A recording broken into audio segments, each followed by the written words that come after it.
Good afternoon. Good afternoon. How you doing? My name is Mr. Anonymous. Do not mind the creaking chair. Need some WD-40. But today we're going to be talking about trauma bond, my personal experience, and I'm going to give you a warning. Okay. So if you're younger than me, please listen. No, seriously. Like, please listen. You don't want to get into a relationship and it ends up like this. But anyways, before I start, everyone knows what a trauma bond is, right? If you don't, I'll read the quick definition off of Google real quick. A trauma bond is an intense, unhealthy emotional attachment developed between a victim and their abuser, often caused by cycles of abuse, neglect, or manipulation. Do you have that? You got that down? All right. Cool. Let's get into it.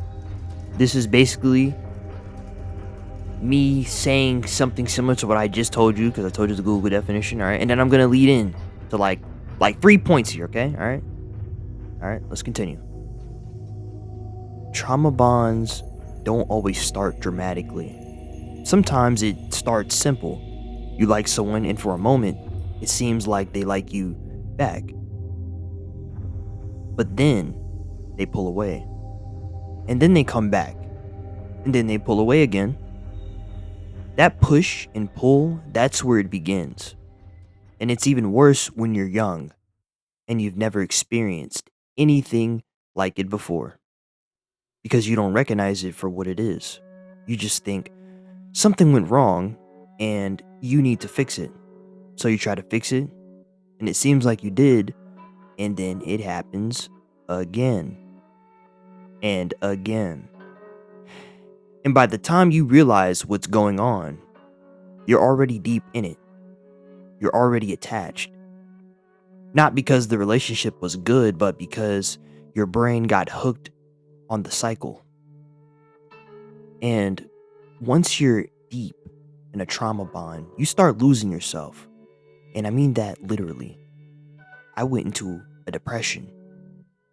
I started experiencing anxiety in a way I never had before.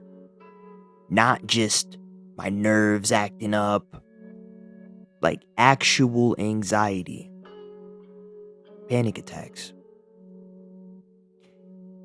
And when that is stacking on top of everything else you have going on in life, while you're stuck in this loop with this person, it makes you not want to be here anymore. That's how heavy it gets. And you don't even fully realize how much of yourself you've lost until you're out of it. But here is the last part. Once you're finally out of that trauma bond relationship,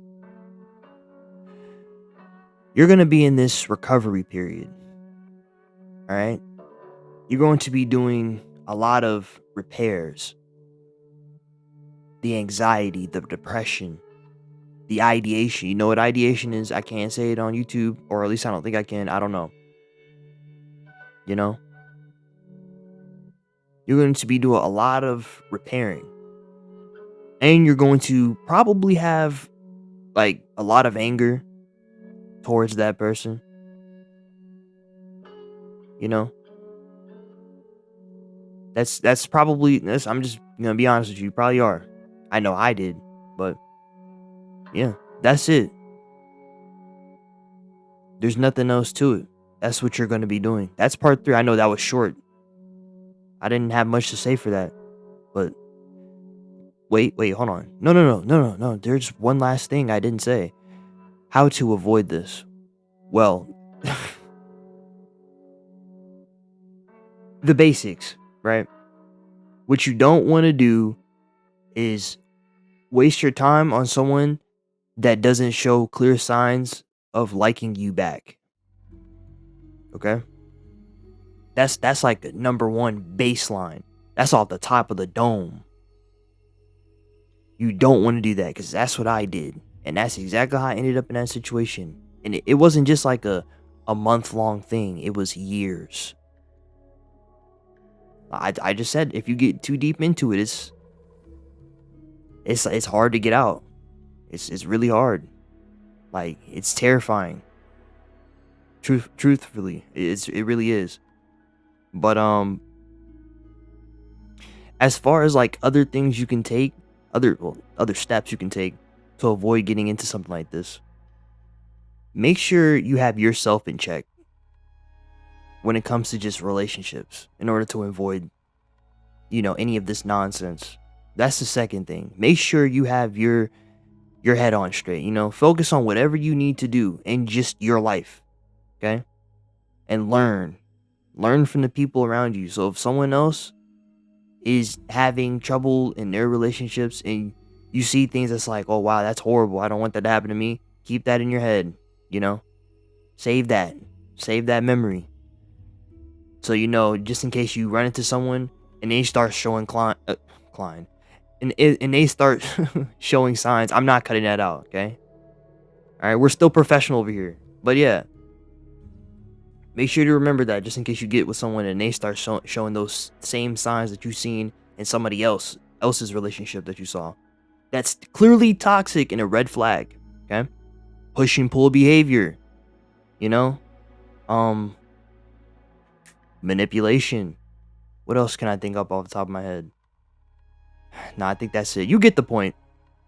You get the point. This is, yeah, that's it. There's nothing else to say. Anyways, if you enjoyed this, feel free to subscribe and yeah, like I think I've said this before. You can recommend a topic. Well, hopefully I you see that's the difficult part about recommendations with topics. Like I have to sort of like experience it in order to give my thoughts on it. Or maybe I don't.